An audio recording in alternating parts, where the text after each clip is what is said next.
Ada yang bilang kalau dia sebenarnya adalah arwah yang penasaran. Ada yang bilang kalau dia sebenarnya adalah siluman. Dan ada juga yang bilang kalau dia sebenarnya adalah sang dewa pelindung. Halo semuanya, selamat datang di channel Guna Story. Kali ini kita akan membahas sebuah urban legend Jepang yang bernama Kune Kune. Tapi sebelum itu, intro dulu dong. Mommy, have you seen my doll?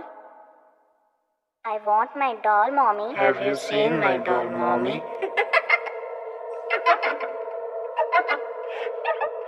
Kune Kune. Sebetulnya, apa sih Kune Kune itu? Menurut dari beberapa artikel yang aku baca, Kune Kune merupakan salah satu dari urban legend Jepang atau mitos yang berasal dari Jepang yang berupa sesosok penampakan yang menyerupai manusia berwarna putih seperti asap di kejauhan dan bergerak bergoyang-goyang seperti sedang ditiup angin. Kune Kune sendiri dalam bahasa Jepang dapat diartikan sebagai sesuatu yang bergoyang-goyang atau bisa juga diartikan sebagai angin topan. Karena sesuai dengan penampakannya, yaitu dia selalu bergoyang-goyang seperti sedang ditiup oleh angin yang cukup kencang.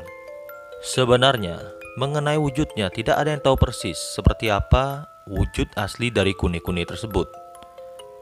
Karena barang siapa yang berani mendekati Kune Kune atau melihat wujudnya dari dekat, baik langsung maupun tidak langsung, dia akan terkena kutukan dari Kune Kune tersebut, yaitu siapapun yang mendekatinya atau melihat wajahnya, orang tersebut akan langsung mengalami kegilaan atau gangguan jiwa.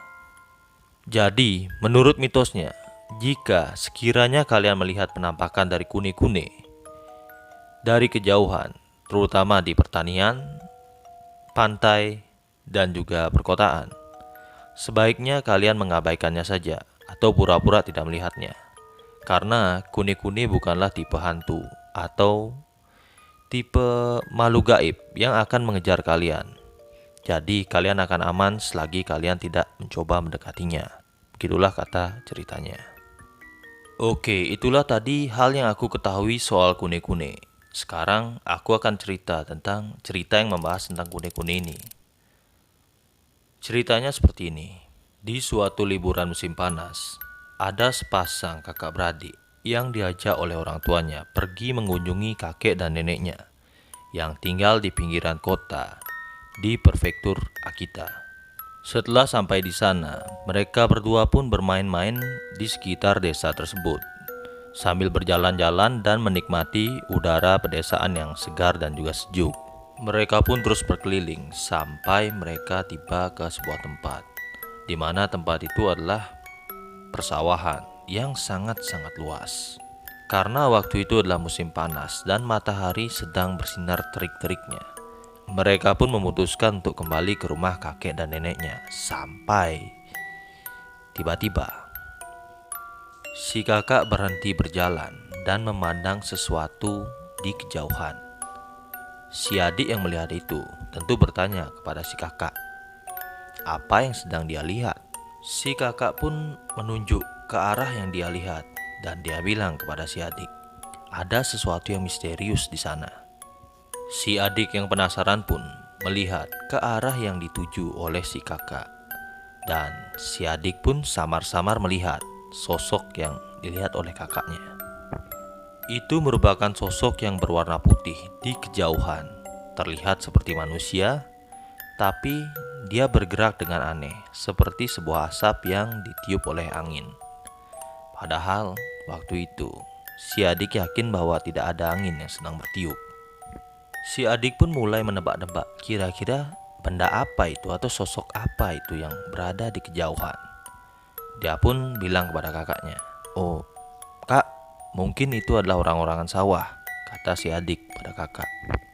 Tapi si kakak pun menyangkal dengan berkata kepada si adik bahwa orang-orangan sawah tidak mungkin bergerak seperti itu. Ternyata si kakak ini sangat penasaran dengan apa yang dia lihat di kejauhan itu. Lalu si kakak yang penasaran itu pun menyuruh adiknya untuk menunggu di sana sebentar sambil menyuruh si adik untuk memperhatikan benda tersebut, jangan sampai benda tersebut hilang. Ternyata si kakak ini kembali ke rumah kakek dan neneknya sambil membawa sebuah teropong untuk melihat benda tersebut lebih dekat. Nah, singkat cerita, saat si kakak kembali membawa teropong, dia pun langsung melihat ke sosok tersebut. Lalu beberapa menit kemudian, dia pun diam tidak bergerak. Si adik yang penasaran pun bertanya kepada kakaknya, "Kak, bagaimana penampilannya? Apa itu sebenarnya?" Lalu si kakak tampak seperti ketakutan dan wajahnya penuh dengan keringat. Si kakak pun menjatuhkan teropong tersebut dan berkata kepada adiknya, "Itu merupakan sesuatu yang tidak seharusnya kamu lihat." Lalu si kakak pun kembali menuju ke rumah kakeknya, meninggalkan si adik di sana. Sekarang tinggal si adik di sana sendirian bersama dengan sebuah teropong. Karena si adik merasa sangat penasaran, tetapi juga merasa ragu setelah melihat kakaknya seperti itu.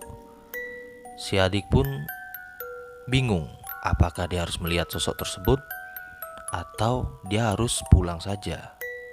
Di tengah-tengah kebingungan tersebut, tiba-tiba dia mendengar suara dari kakeknya yang memanggilnya. Kakeknya bertanya, apa yang sedang si adik lakukan dengan teropongnya di sana.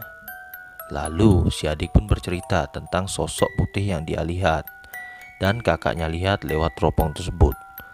Dan seketika si kakek pun menjadi sangat panik dan dia bertanya kepada si adik, apakah si adik juga melihat sosok tersebut dari teropong yang dia bawa.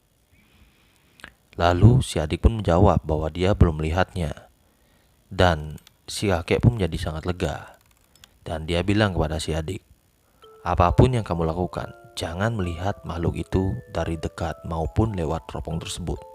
Apapun yang kamu lakukan, jangan. Tanpa memberi penjelasan lebih, si kakek pun mengajak si adik pulang ke rumahnya.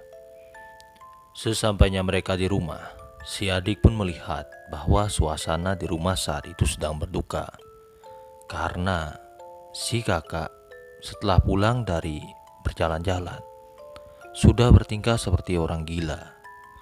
Dia pun tertawa-tawa dan menari-nari tanpa henti di atas lantai sejak siang tadi. Saat itu si kakek pun berkata bahwa kemungkinan cucunya tersebut melihat sosok kune-kune. Yang menurut si kakek, si cucu akan tetap seperti itu sampai akhir hayatnya.